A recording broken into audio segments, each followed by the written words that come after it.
Hi, this is KT. I'm back to do a little bit more. I don't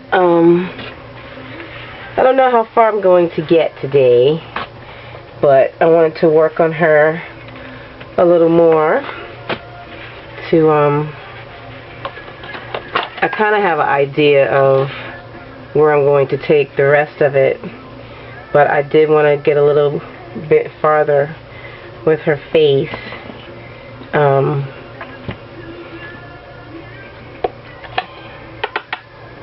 I put some more colors on my palette. I'm just gonna put one more coat on the eyes. I put a flesh tone, which I'm gonna use for the lips. And I use a flesh tone because my lips, personally, being brown skin, I know I see a lot of paintings and drawings, and they always make the lips brown, the face brown, or the lips really red. I hate that. Me personally, I don't like it. It's like people don't even try to match the color of, I mean, if you're gonna have a drawing or painting of a black person, you know, at least give them a maroon, you know, maroon cheeks or maroon lips, or, you know, pretty, you know, go look at your lipstick. Go look in a magazine and look at lipstick and see the colors that women of color put on their face. And 9 times out of 10, it's not blood red. It's not. I use flesh tone to begin with because my lips are pink. When I was growing up, I hated my lips because they were pink. I felt like they were too pink. And especially because, you know, I'm brown skin, and I just felt like the color of my lips just shouted, "Hello, here I am." I grew to love the color of my lips and the color of my skin. And when I started wearing makeup in college, I tended to go dark with the makeup, with the lips. And one day my aunt said to me, you know, why don't you try a lighter shade? And I said something like, because I'm dark skinned and I can't wear light lipstick. And it was so funny. And she just looked at me and she said, well, your lips are pink, so I don't think you can get any lighter than that. And from then on, I really started paying attention to the color of my lips and appreciating, I guess, my face. The color I'm adding here is, don't even ask me why I told that story. I think I went on a little mini rant about the color of lips. Anyway, sorry about that. See, this is what happens when I'm painting and my mind is wandering. The color that I'm adding now is, color is this? Burnt sienna. I normally will use burnt sienna, or I like to use terracotta. I like to use terracotta because it has a lot of red in it and some orange, and that's the undertone in my own skin that I see. So I go from the yellow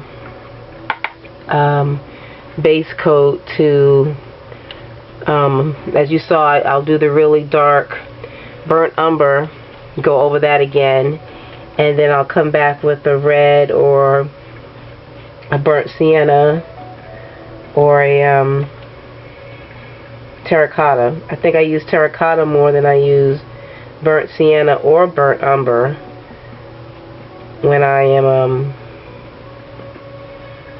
doing my skin tones.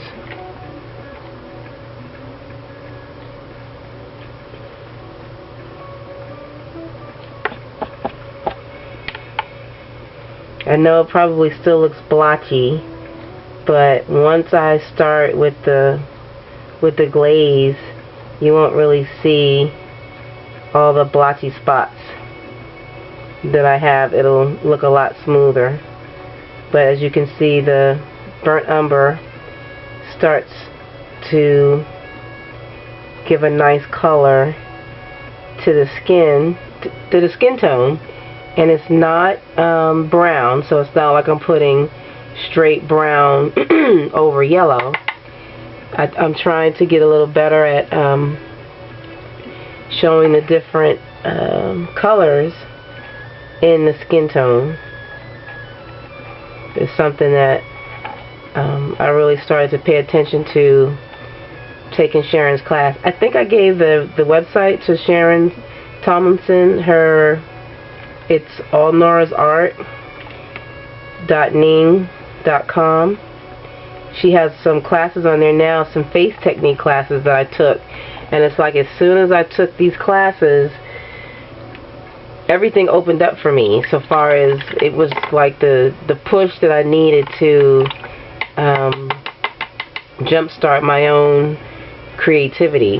And I think I will forever be grateful to Sharon for being so giving with herself and her talent with fellow artists, because at least for me, it's really helped me. It's brought out more of a desire for me to want to paint.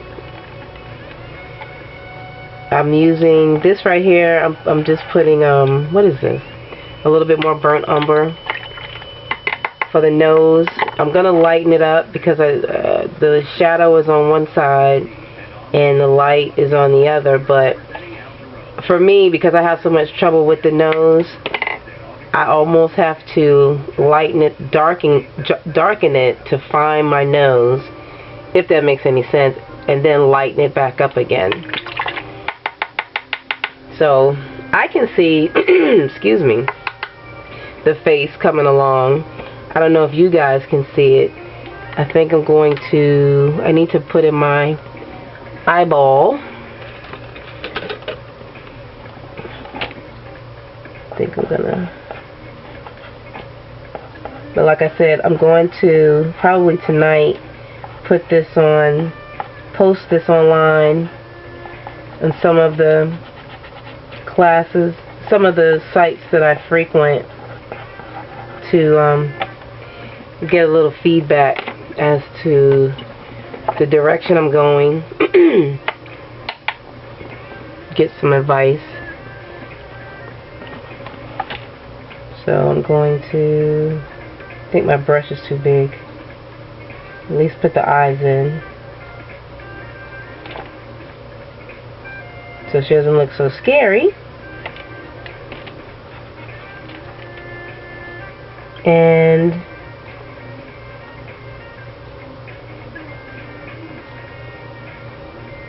yeah, my brush is way too big. I need a smaller brush.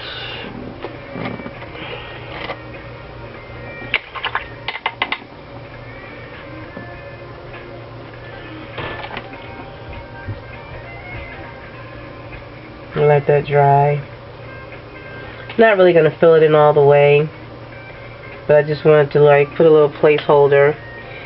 She looks like she's surprised even with unfinished eyes, but what I'll normally do is later on I'll add a lid and iris and some shadows and get that going. Hold on from. I'm going outside, Mom. This is KT.